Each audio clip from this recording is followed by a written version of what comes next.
الحمد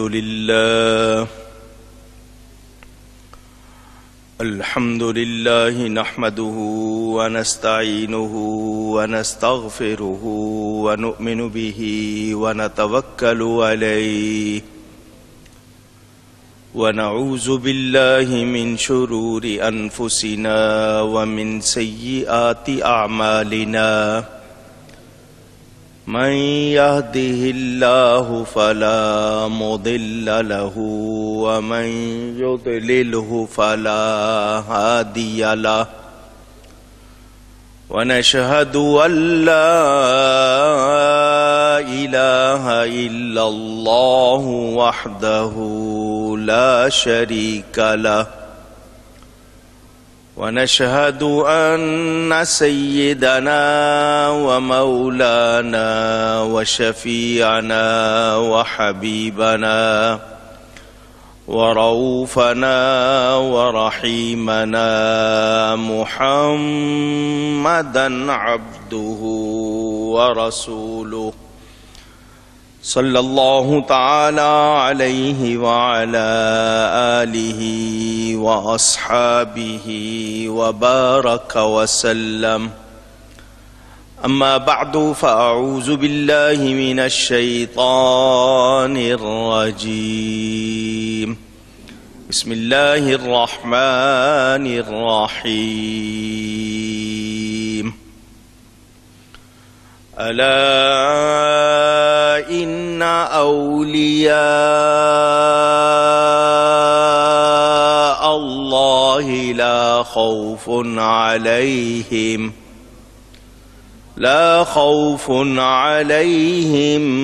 ولا هم يحزنون الذين آمنوا وكانوا يتقون لهم البشرى في الحياة الدنيا وفي الآخرة لا تبديل لكلمات الله ذلك هو الفوز العظيم صدق اللہ العلی العظیم. محبت کے ساتھ ایک مرتبہ دروشی پڑھ لیجئے. اللہم صلی علی سیدنا و مولانا محمد معدن الجود والکرم وآلہ وصحبہ وبارک وسلم. الصلاة والسلام عليك يا رسول الله الصلاة والسلام عليك يا حبيب الله الصلاة والسلام عليك يا رحمة للعالمين وعلى آلك وأصحابك يا شفيع المذنبين. حمد و صلات کے بعد قرآن کریم سے 3 آیتیں آپ حضرات کے سامنے تلاوت کی ہیں. بہت مختصر سے وقت میں ان پر تھوڑی سی گفتگو انشاءاللہ کروں گا. اللہ تعالیٰ سے دعا ہے وہ مجھے حق بیان کرنے، ہم سب کو حق سن کر اس کو قبول کرنے، اس پر عمل کرنے اور اس پر قائم رہنے کی توفیق عطا فرمائے. مہینہ ربیع الآخر کا، جس کو آپ لوگ ربیع الثانی بھی کہتے ہیں، اس کی 11ویں شب ہے. اتفاق ہے کہ انگلش کیلنڈر کی بھی 11 تاریخ ہے اور شب بھی 11ویں ہے. چاند کے حساب سے اہل ایمان، اہل محبت، اہل عقیدت اس رات میں اور آنے والے دن 11 تاریخ کو محبوب سبحانی، غوث سمدانی، قطب یزدانی، قندیل نورانی، شہباز لامکانی، پیر پیراں، میر میراں، شاہ جیلاں، ابو محمد محی الدین شیخ سید عبد القادر جیلانی، حسنی حسینی سرکار غوث اعظم رضی اللہ تعالی عنہ کا عرس مناتے ہیں، یوم وصال مناتے ہیں۔ اللہ تعالی ان پر کروڑوں رحمتیں فرمائے۔ چونکہ ان کی تاریخ 11 ہے تو انہیں جب بھی ایصال ثواب کیا جاتا ہے اس کو 11 کے عدد کی تاریخ کی نسبت سے 11ویں شریف کہہ دیتے ہیں۔ اصل چیز ایصال ثواب ہے، تو وہ تمام اہل عقیدت ہر مہینے کرتے ہیں۔ یہ سالانہ بڑی 11ویں شریف ہے، اور ہم ہر سال اس موقع پر ان کی محبت میں جمع ہوتے ہیں، ذکر سنتے سناتے ہیں، کیونکہ بزرگوں کا، اللہ والوں کا ذکر کیا جائے ہمارے گناہ مٹتے ہیں اور ہمیں نیکیاں ملتی ہیں، اللہ والوں سے تعلق بڑھتا ہے اور ہم لوگ اللہ کی رحمت کے مستحق بنتے ہیں۔ اللہ میری حاضری، آپ کی تشریف آوری قبول فرمائے، اور سیدنا غوث اعظم کی روح ہم سے راضی ہو۔ اللہ والا راضی ہو گیا تو سمجھو اللہ راضی ہو گیا۔ ان کے مناقب، ان کے فضائل، ان کے کمالات کا تذکرہ محبت اور عقیدت سے کیا جاتا ہے، اور اس حوالے سے اہل محبت جانتے ہیں، سنتے رہتے ہیں۔ پہلے ان تینوں آیتوں کا ترجمہ، تھوڑی سی تفسیر، اور اسی میں ذکر غوث پاک انشاءاللہ۔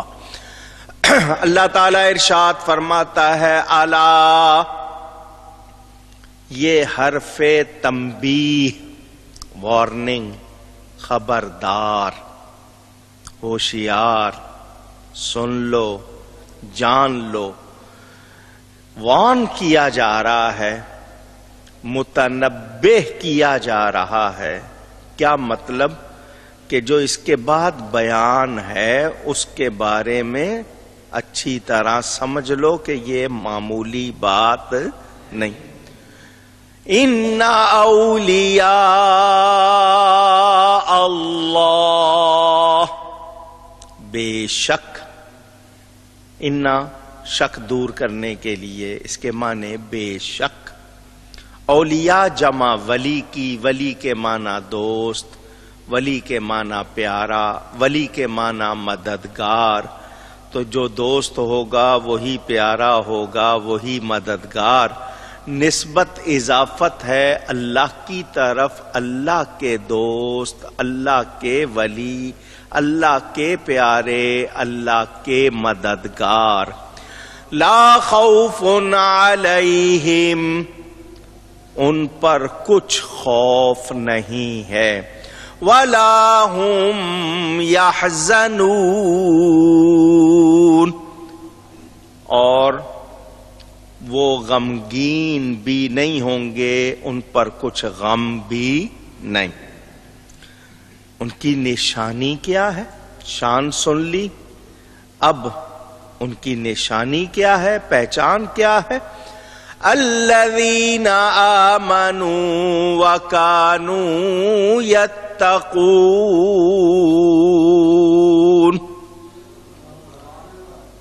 یہ جو ولی ہیں اللہ کے، ان کی پہچان یہ ہے کہ یہ ایمان والے ہیں اور اللہ سے ڈرنے والے ہیں، مومن بھی ہیں، متقی بھی ہیں۔ جو ایمان والا نہیں، جو تقوی والا نہیں، وہ اللہ کا ولی نہیں۔ ان کا انجام کیا ہوگا؟ لَهُمُ الْبُشْرَى فِي الْحَيَاةِ الدُّنْيَا وَفِي الْآخِرَةِ، خوشخبری ہے ان کے لیے دنیا میں اور آخرت میں۔ کس کی طرف سے؟ اللہ کی طرف سے۔ لا تبدیل لکلمات اللہ، اور اللہ کی باتیں بدلتی نہیں۔ ذالک هو الفوز العظیم، بلا شبہ یہ بہت بڑی کامیابی ہے۔ قرآن کی ان 3 آیتوں نے ہمیں اللہ کے ولیوں کی شان بھی بتائی، پہچان بھی بتائی، ان کا انجام بھی بتایا۔ اگر ایک ایک لفظ پر تفصیل سے گفتگو کروں بہت ٹائم چاہیے۔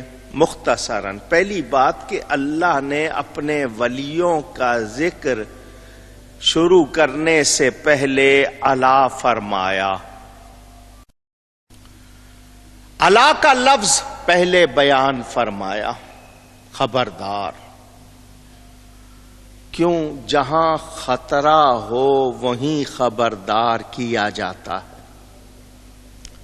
آپ کے ہاں بجلی میں کرنٹ ہوتا ہے جو آپ کو پکڑ لیتا ہے، تو سمجھداروں نے وہاں پر وارننگ، خطرہ لکھ کے لگا دیا کہ نہ سمجھ بجلی کی تاروں کو چھونے سے پہلے دیکھ لے کہ ان سے جان جا سکتی ہے، خطرے کی جگہ ہے۔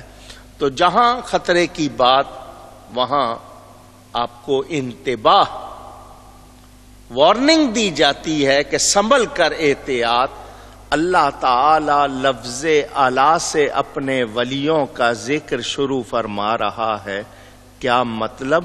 خبردار، یہ میرے دوستوں کا معاملہ ہے، یہ میرے ولیوں کا معاملہ ہے، ان کو اپنے دوستوں پر قیاس نہ کرنا۔ یہ میرے دوست ہیں، میرے پیارے ہیں، میرے مددگار ہیں۔ اللہ نے نماز کا حکم دیا، پہلے خبردار نہیں کیا۔ زکوٰۃ کا حکم دیا، خبردار نہیں کیا۔ روزے کا حکم دیا، خبردار نہیں کیا۔ حج کا حکم دیا، خبردار نہیں کیا۔ لیکن جب اپنے ولیوں کا ذکر تو پہلے الا، خبردار۔ کیا مطلب؟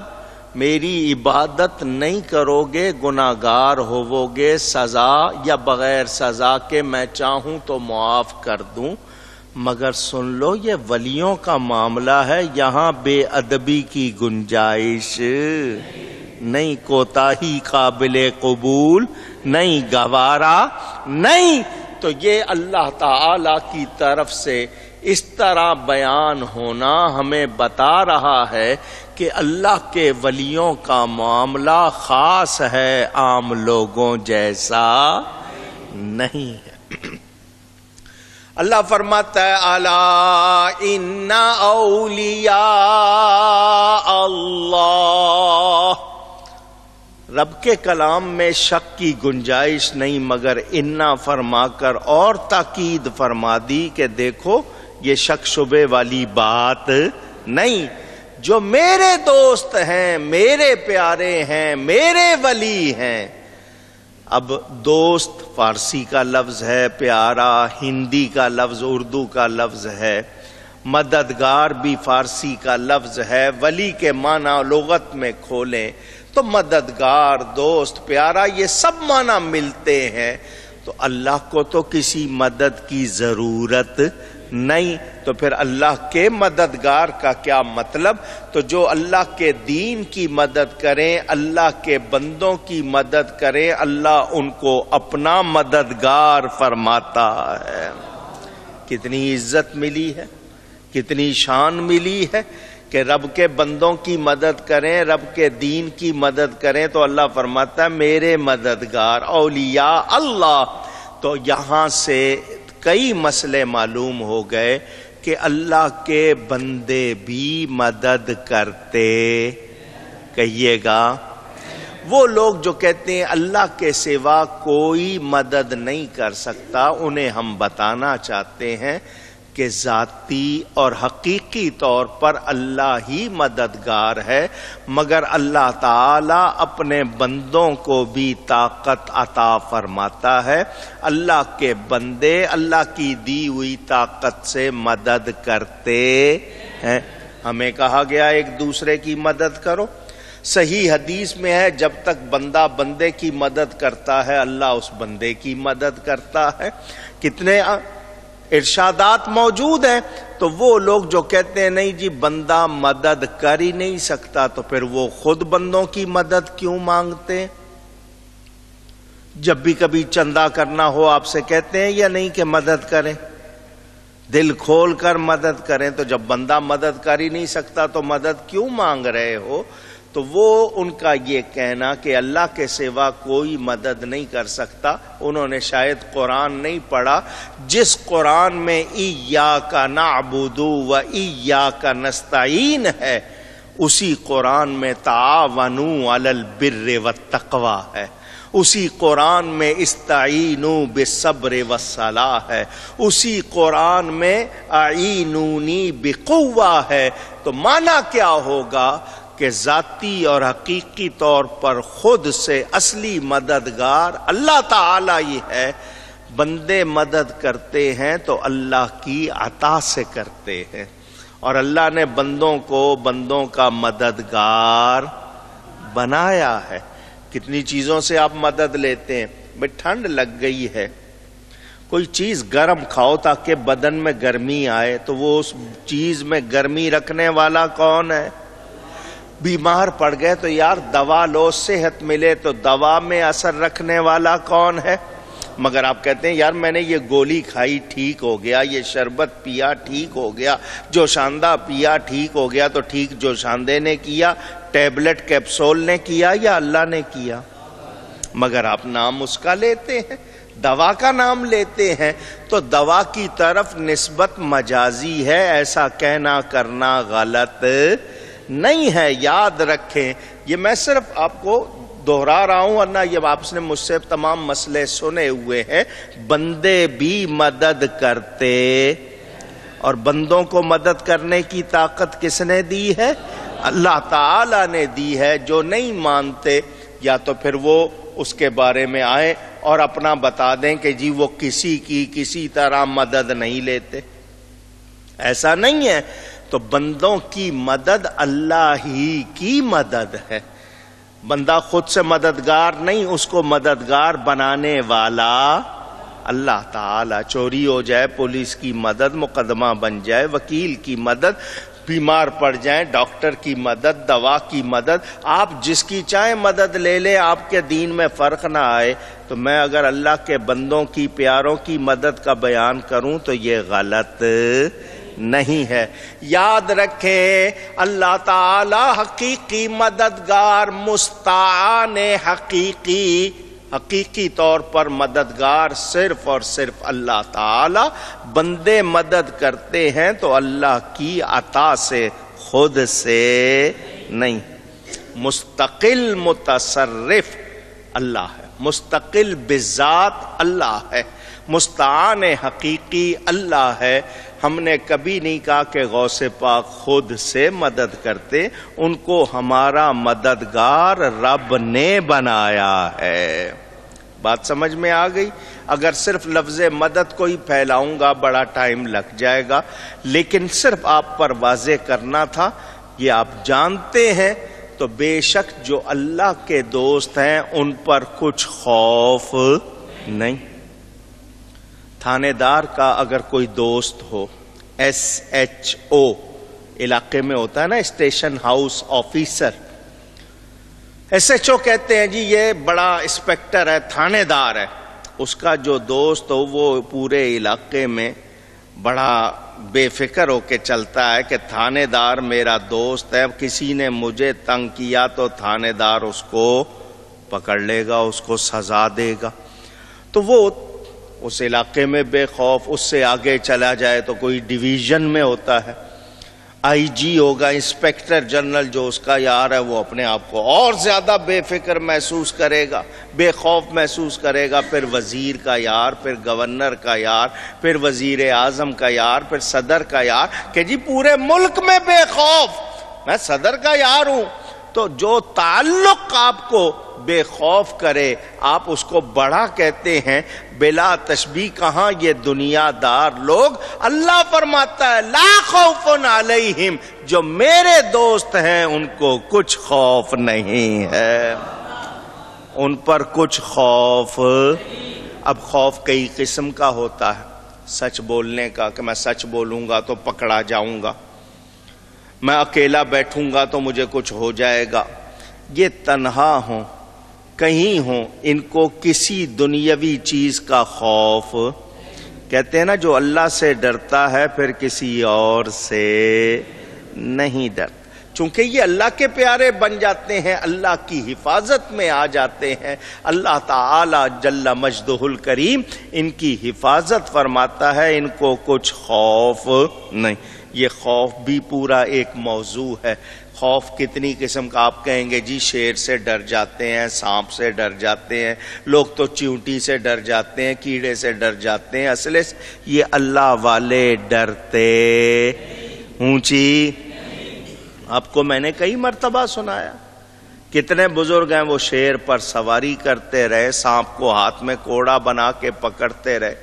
حضور صلی اللہ علیہ وسلم کے صحابی حضرت عبداللہ بن عمر کا واقعہ موجود. وہ آ رہے تھے، آگے لوگ بھاگ رہے تھے. کیا ہو گیا جی؟ شیر آ گیا بستی میں. تو حضرت اپنی سواری سے اترے، آگے بڑھ کے شیر کا کان پکڑا کہ تیرا علاقہ نہیں ہے، لوگوں کو پریشان نہ کر، چل. صحابی رسول شیر کا کان پکڑ کے کہہ رہے تیرا علاقہ نہیں ہے، جا جہاں لوگوں کو تنگ نہ کر. وہ ایک طرف چلا گیا. تو اللہ والے اللہ کے سوا کسی سے ڈرتے نہیں ہیں. اس طرح کے واقعات متعدد موجود ہیں، مستند کتابوں میں موجود ہیں. کیونکہ وہ اللہ سے ڈرتے ہیں، اللہ ان کی حفاظت فرماتا ہے، اور ان پر کچھ غم بھی، دنیا کی کوئی چیز انہیں پریشان نہیں کرتی. کیا مل گیا، کیا چلا گیا، دولت آ گئی چلی گئی، ان کے دل پر کوئی اثر نہیں ہوتا. کوئی نہیں جی ہائے مکان چلا گیا، دکان چلی گئی، ہم تو غم کے مارے بے ہوش ہو جاتے ہیں. ان پر ایسی کوئی کیفیت، ان کے دل کو اطمینان ہوتا ہے کیونکہ وہ اللہ کے دوست ہیں. ان کے دل میں دنیا نہیں بستی ہے، اللہ تعالی سمایا ہوا ہے. کیونکہ اللہ خود فرماتا ہے میں 7 آسمانوں میں نہیں سما سکتا، 7 زمینوں میں نہیں سما سکتا، سمانا چاہوں اپنے بندے کے دل میں سما جاؤں. قلب المؤمن عرش اللہ تعالی، مومن کا دل اللہ کا عرش ہے. میری نظر پڑی ہے یہ علماء آئے ہوئے ہیں، ادھر مجمع میں نہ بیٹھیں، آپ لوگ آگے تشریف لے آئیں، یہاں آگے آ جائیں. میرے دوستوں اور بزرگوں یاد رکھنا، جو اللہ کے ولی ہیں ان پر کچھ خوف نہیں، کچھ غم نہیں ہے. وہ اللہ کے سوا کسی سے ڈرتے نہیں ہیں. تو یاد رکھنا، اچھی طرح ذہن نشین رکھنا کہ اللہ کا ولی ہونا، اللہ کا دوست ہونا بڑی عزت کی بات ہے، شان کی بات ہے، کوئی عام بات نہیں ہے. یہ ذہن میں رہے. تو وہ لوگ جو ولیوں کے بارے میں غلط باتیں کرتے ہیں، اب ان کو میں اللہ کا دوسرا فرمان سنا دوں. اللہ فرماتا ہے من عادی لی ولیا، جو میرے ولی سے دشمنی رکھے. اللہ کا ولی تھا تو محبت رکھنی چاہیے تھی، دوستی رکھنی چاہیے تھی، پیار رکھنا چاہیے تھا، ادب کرنا چاہیے تھا، مگر اس نے کیا کیا؟ دشمنی رکھی. اللہ فرماتا فقد آذنتہ بالحرب، اس کو کہہ دو مجھ سے جنگ کے لیے تیار ہو جائے.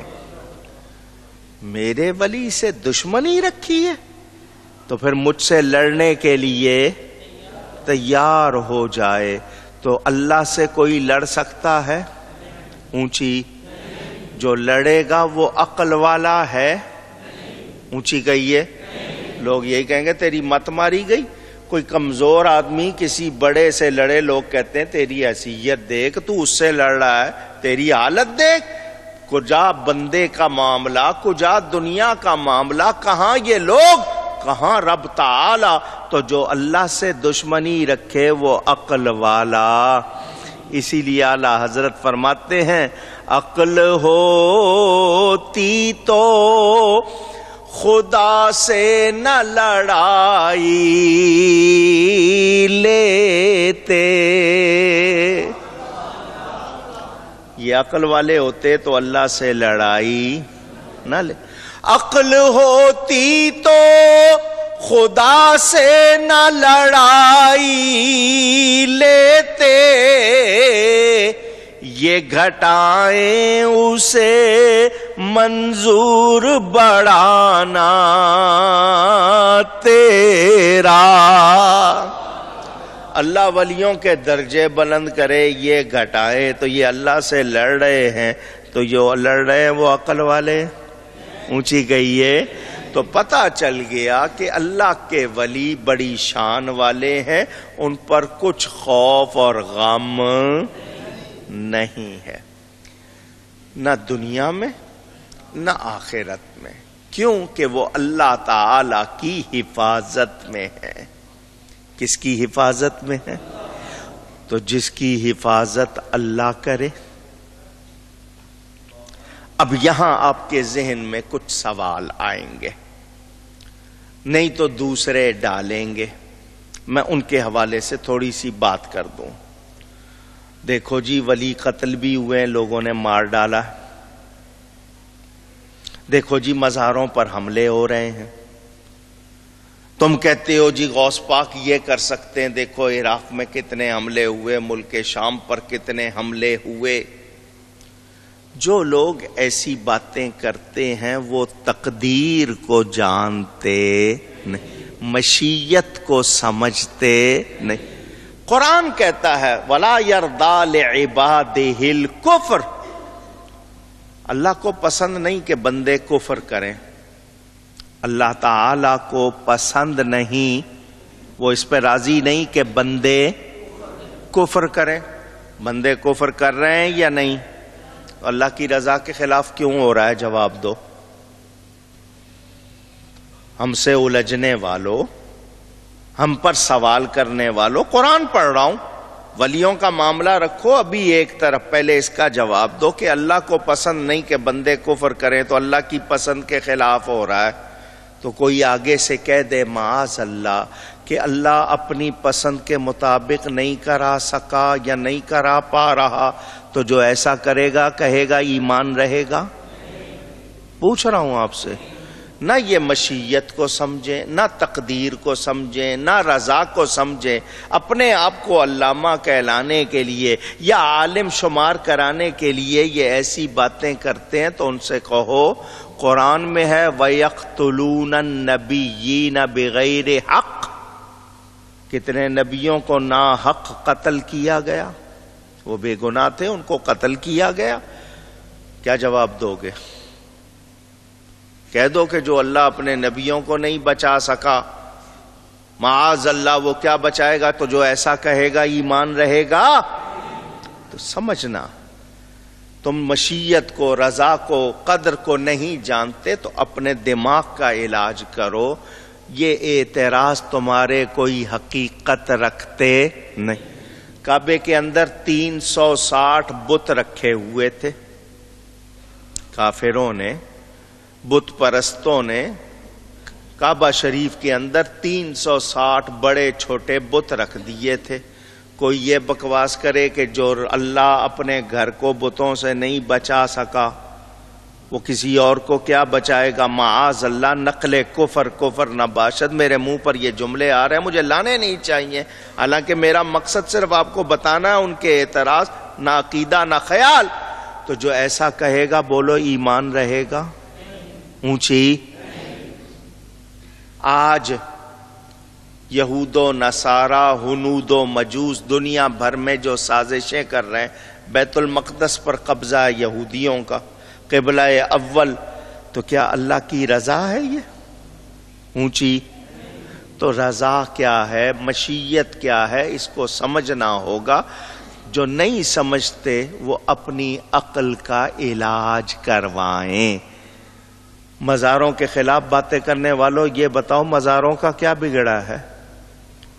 جنہوں نے مزاروں کو نقصان پہنچایا ان کا بگڑا ہے، اللہ والوں کا کچھ بگڑا نہیں ہے۔ بظاہر اللہ کے نبی قتل ہوئے، ناحق قتل کیے گئے، نبیوں کی شان میں کوئی فرق آیا؟ جنہوں نے قتل کیا وہی برباد ہوئے، جنہوں نے نبیوں کی بے ادبی کی انہی پر عذاب آئے، نبیوں کا کچھ بگڑا؟ ان کی شان میں کوئی فرق آیا؟ آج بھی ان کو سلام کیا جاتا ہے، جب بھی نبی کا نام آئے کہ علیہ السلام کہتے ہو کہ ان پر سلام ہو۔ اور جنہوں نے ان کو نقصان پہنچانے کی کوشش کی، بولو کیا وہ بچے؟ قرآن پڑھو، ناقۃ اللہ، اللہ کی اونٹنی، صالح علیہ السلام کو جو معجزہ دیا گیا، ایک شخص نے اس کے پاؤں کاٹ دیے، کونچیں کاٹ دی اس اونٹنی کی، پوری قوم برباد ہوئی۔ کیا صالح علیہ السلام کا کوئی نقصان ہوا؟ اونچی وہ ناقۃ اللہ، اس کی شان میں کوئی کمی آئی نہیں، کاٹنے والے تباہ ہو برباد ہو گئے۔ آج تک مدائن صالح علاقہ موجود، پہاڑوں کو کاٹ کاٹ کے اندر گھر بنائے ہوئے تھے، کوئی بچا؟ عبرت کی جگہ بنی ہوئی ہے، دوسرے دیکھ کر سبق حاصل کریں۔ یہ اور بات ہے کہ آپ عبرت کی جگہ پر ناچتے گاتے ہیں۔ پاکستان والوں کی ثقافت یہ ہے کہ عذاب کی جگہ پر جا کے ناچ گانا کرو۔ کیا ہوا؟ آپ نے ثقافت کے نام پر یہی کیا ہے نا، یہ آپ لوگوں کا عمل ہے۔ میں پوچھنا چاہتا ہوں، اللہ والوں کا کچھ بگڑا؟ ملک شام پر، عراق پر، جہاں بھی مزاروں پر بم گرانے کی کوشش کی گئی، اللہ والوں کا کچھ بگڑا؟ اونچی نہیں۔ تو ہمیں یہ یاد رکھنا ہوگا، یہ سمجھنا ہوگا کہ وہ لوگ جو اعتراض کرتے ہیں پھر اللہ کے بارے میں کیا کہیں گے، تو ان لوگوں کو سمجھ، رب کی مشیت کیا ہے وہی جانتا ہے، ہم اس پر کلام کر سکتے نہیں۔ ہمیں تو اپنا آپ دیکھنا ہے کہ کیا میں صحیح کر رہا ہوں، اگر میں غلط کر رہا ہوں تو میں اپنے آپ کو درست کروں، اور میں شریعت و سنت کے مطابق کر رہا ہوں تو جو مرضی لوگ کہتے رہیں کوئی پرواہ نہیں۔ لوگوں کا ظاہر کیا ہے، باطن کیا ہے، ان کو چاہیے اپنے اوپر غور کریں۔ چھوٹے چھوٹے بچوں کی گواہیاں موجود ہیں، جو اللہ کی عطا سے جانتے بھی ہیں، دیکھتے بھی ہیں۔ وہ اللہ جس کو چاہے، جس طرح چاہے نوازے، جس طرح چاہے کسی کا انجام کرے، ہم کچھ کہہ سکتے نہیں۔ آپ نے واقعہ سنا ہوا ہے، حضور صلی اللہ علیہ وسلم نے بتایا کتنے بچوں نے گود میں کلام کیا۔ ماں کی گود میں کچھ بچوں نے کلام کیا، 4 یا 5 کا ذکر ملتا ہے۔ حضرت عیسیٰ کا ذکر تو قرآن میں ہے۔ اس کے علاوہ جریج راہب، اس کی گواہی بھی چرواہے کے بچے نے دی تھی۔ ایک اور واقعہ حضور صلی اللہ علیہ وسلم کا سنایا ہوا، ایک عورت اپنے بچے کو دودھ پلا رہی تھی، سامنے سے ایک خوبصورت نوجوان گزرا، ماں نے اس کو دیکھا تو کہا کتنا اچھا جوان ہے، خوبصورت بھی ہے، بہادر بھی ہے، اچھا بھی ہے۔ تو اس نے کہا یا اللہ میرے بچے کو ایسا بنانا۔ ماں نے اپنی خواہش بیان کر دی کسی کو دیکھ کر۔ حضور نے فرمایا بچے نے دودھ پینا چھوڑ دیا اور کہا یا اللہ مجھے ایسا نہ بنانا، مجھے ایسا۔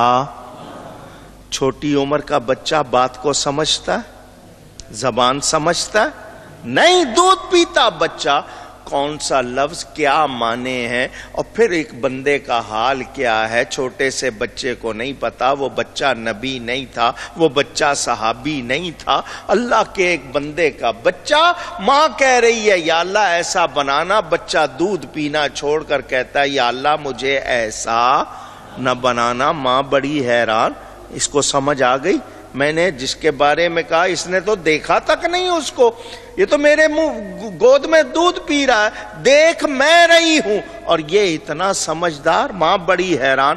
تھوڑی دیر کے بعد ایک عورت گزری، اس کو لوگ اچھا نہیں سمجھتے تھے، لوگوں کا خیال اس کے بارے میں اچھا نہیں تھا، لوگوں کی زبان پر اس عورت کا ذکر اچھا نہیں تھا۔ اس عورت نے جب اس عورت کو دیکھا گزرنے والی کو، کہا یا اللہ میرے بچے کو ایسا نہ بنانا۔ روایت میں ہے بچے نے پھر دودھ پینا چھوڑ دیا اور کہا یا اللہ مجھے ایسا بنا دینا، ایسا بنا دینا۔ انگلی سے اگر آپ کسی کے بدن پہ تھوڑا سا اس کو چبوئیں، اس کو ٹوکا یا چوکا کہتے ہیں، وہ ماں نے بچے کو ایسے ہلکے سے ٹوکا دے کر کہا وہ اتنا خوبصورت تھا، میں نے کہا ایسا بنا دینا، تو نے کہا نہیں بنانا۔ اس عورت کو لوگ اچھا نہیں کہتے، میں نے کہا ایسا نہیں بنانا، تو کہہ رہا ہے ایسا بنا دینا۔ بچہ پھر بولا اے میری بولی ماں، وہ لڑکا نوجوان دیکھنے میں اچھا لگتا ہے، اللہ کی بارگاہ میں اچھا نہیں، یہ عورت لوگوں کی نظروں میں بری ہے، اللہ کے ہاں بہت پیاری ہے۔ دودھ پیتا بچہ جانتا ہے اس عورت کی شان اللہ کی بارگاہ میں کیا ہے، تو جب اللہ تعالی اتنے سے بچے کو اتنی فہم و فراست عطا کر سکتا ہے تو اندازہ کرو اس کے کام کیسے ہوں گے، اس نے اپنے پیاروں کو کیا کیا شانیں دی ہوں گی۔ ہم اگر نہیں سمجھتے تو ہمیں سمجھنا چاہیے، اعتراض نہیں کرنا چاہیے۔ یہ میں نے صرف جھلکی دکھائی ہے، کیونکہ بہت سے لوگ کہتے ہیں جی ولی کر سکتے تھے تو یوں کر لیتے، اور تمہاری خواہشات پر نہیں کرتے، وہ رب کی رضا پر کرتے۔ کربلا کے حوالے سے آپ نے سنا ہوا ہے نا، کہتے ہیں دیکھو جی امام حسین ولیوں کے سردار تھے، پانی لے آتے کہیں سے، پانی منگا لیتے، اس وقت دعا کرتے یا بادلوں کو حکم دیتے وہ برس جاتے، وہ کوئی آندھی چلا دیتے، ہوا کو حکم دیتے، وہ آندھی کی طرح پورے یزیدی لشکر کو اڑا کے لے جاتی۔ جنگ احزاب کے موقع پر بھی تو آندھی چلی تھی نا، تو حضرت امام حسین کرامت دکھا دیتے، اس وقت کر لیتے، لیکن یہ کہ وہ تو اپنے دودھ پیتے بچے کو نہیں بچا سکے، ظالموں نے ان کے سامنے ان کے جوان بیٹے کو قتل کر دیا، بھائیوں کو، بھتیجوں کو، بھانجوں کو خون میں نہلا دیا، وہ 6 ماہ کے بچے کو نہیں بچا سکے، اپنی عورتوں کو قیدی ہونے سے نہیں بچا سکے۔ یہ جو ظالم ایسی بات کرتے ہیں وہ ایک طرف ثابت کرنا چاہتے ہیں کہ امام حسین کمزور تھے، طاقت نہیں رکھتے تھے، اور بے ایمانوں دوسری طرف یزیدی لشکر کی تم طاقت بیان کر رہے ہو۔ تم نے اگر ایک طرف امام پاک کی کمزوری اپنی طرف سے بیان کرنا چاہی تو دوسری طرف سے تم نے یہ بھی بتا دیا کہ یزیدی لشکر کے پاس طاقت تھی، انہوں نے جو چاہا کر لیا۔ تو بے ایمانوں کے لیے تو تم نے مان لیا، ایمان والوں کے لیے نہیں مانا۔ یہ تمہاری سوچ کیسی ہے؟ تم کہتے ہو اللہ کے سوا کوئی نہیں کر سکتا، تو پھر وہ یزیدی لشکر کیسے کر گیا؟ اگر امام حسین تمہارے نزدیک کچھ نہیں کر سکے تو یزیدی لشکر کر گیا، تو پھر کیا کہنا چاہتے ہو تم؟ پہلے اپنی عقل کو تو دیکھو۔ ارے امام ٹھوکر مارتے چشمے جاری ہوتے، بادلوں کو حکم دیتے وہ برستے، آندھی کو حکم دیتے وہ چلتی۔ آج پھر کون یاد کرتا ان کو؟ اور میدان امتحان میں کرامت نہیں دکھائی جاتی، کردار دکھایا جاتا۔ انہوں نے بتا دیا کہ میں کس کا نواسا ہوں۔ جنہوں نے کہا تھا میرے دائیں ہاتھ پر لا کر سورج کو، میرے بائیں ہاتھ پر لا کر چاند کو رکھ دو، میں تب بھی وہی کروں گا جو میرے رب کا حکم ہے۔ وہ شجاعت رسول کے مظہر تھے، انہوں نے اسی کردار کا مظاہرہ کیا۔ الاستقامت علی الحق خیر من الف کرامہ، حق پر ثابت قدم ہونا 1000 کرامتوں سے بہتر ہے۔ کتنی مرتبہ یہ بات سنائی ہے آپ کو؟ حضرت سیدنا تیفور بن عیسیٰ، اس نام سے آپ ان کو نہیں پہچانتے، ان کی کنیت پکارا جانے والا نام اس سے پہچانتے، حضرت با یزید بستامی رضی اللہ تعالی۔ بڑا مشہور واقعہ، ان کے پاس ایک شخص 12 برس رہا. کتنا عرصہ؟ تھوڑی مدت نہیں ہوتی، 12 سال بہت ہوتے. 12 سال کے بعد کہنے لگا حضرت صاحب میں جا رہا ہوں، السلام علیکم ورحمۃ اللہ وبرکاتہ. آپ کے پاس رہا، آپ نے بہت ہی خیال رکھا، بس اب میں جا رہا ہوں. فرمایا کیوں جا رہے ہو؟ اس نے کہا جی جا رہا ہوں. فرمایا کوئی تکلیف پہنچی یہاں پہ؟ اس نے کہا نہیں. فرمایا کوئی شکایت؟ اس نے کہا نہیں. تو پھر جا کیوں رہے ہو؟ اگر جانا چاہتے ہو ہم روکتے نہیں، یہ تو بتا دو کہ پھر اچانک جانے کا ارادہ کیوں ہو گیا؟ اس نے کہا جی میں بڑی شہرت سن کے آیا تھا، آپ بڑے ولی اللہ ہیں، تو میں نے چاہا کرامت دیکھوں. کیا دیکھوں؟ اونچی کہیے. کرامت، اس کے معنی بزرگی کے، شان کے. خارق عادت، عادت کے خلاف کام. کیا ہے؟ پھر کہیے. مثلا اس وقت میں آپ سے کہوں گھڑی میں ٹائم کیا ہوا ہے تو آپ مجھے دیکھ کے بتا دیں گے. تو میں پوچھوں کہ 12 کب بجیں گے تو آپ بتائیں گے اتنے منٹ کے بعد. اس سے پہلے بج سکتے؟ 40 منٹ کے بعد بجیں گے، اس سے پہلے بج سکتے نہیں. اور میں چابی گھما دوں، سوئی گھما دوں تو بج جائیں گے یا نہیں؟ سمجھنے کے لیے بات. تو یہ اللہ نے اپنے پیاروں کو چابیاں دی ہوئی ہیں، وہ دیر سے ہونے والا کام پہلے کر دیتے ہیں. وہ کام جو دوسرے نہیں کر سکتے وہ کر دیتے ہیں. اس کو کہتے ہیں خارق عادت، عادت کے خلاف. مثلا موسم ہے سردی کا، تو گرمیوں میں جو پھل ہوتے ہیں وہ آ سکتے ہیں؟ اللہ والے لا سکتے. تیر کمان سے نکل جائے، گولی بندوق سے نکل جائے، واپس آ سکتی ہے؟ اللہ والے. مولانا روم فرماتے اولیاء را ہست قدرت از الہ، تیر جستا باز آرندش زرا. اللہ والے اللہ کی قوت رکھتے ہیں. اللہ فرماتا ہے جو میرا پیارا بن جاتا ہے اس کے ہاتھ میں بن جاتا ہوں. تو یہ اللہ والے جو ہے ان میں اللہ کی قدرت کی طاقت، اللہ کی طرف سے دی ہوئی طاقت ہے. تیر کمان سے نکل جائے کوئی واپس نہیں لا سکتا، اللہ والا لے آتا ہے. کس نے دی ہے طاقت؟ اللہ نے دی ہے. شک شبے کی گنجائش اونچی گئی ہے. میں نے کہا نا یہ مضمون اتنا وسیع ہے، پھیلا دوں تو پھیلتا چلا جائے. تو ہمیں قدرت کو سمجھنا ہوگا، مشیت کو سمجھنا ہوگا، رضا کو سمجھنا ہوگا، تقدیر کو جتنی سمجھ ہے اتنا ہی آئے گا، اس سے زیادہ آ سکتا نہیں. تو اللہ والے اللہ کی عطا سے کرتے ہیں. اور جب اللہ فرماتا ہے ان کو میں طاقت دینے والا، ان کی آنکھیں، ان کے کان، ان کے ہاتھ، ان کے پاؤں میں بن جاتا ہوں، تو جس کے ہاتھوں میں قوت ربانی آ جائے پھر وہ سب کچھ کر سکتا ہے یا نہیں؟ اونچی کہیے. تو ہم ان اعتراضات کا یہی جواب دیں گے کہ تم لوگ مشیت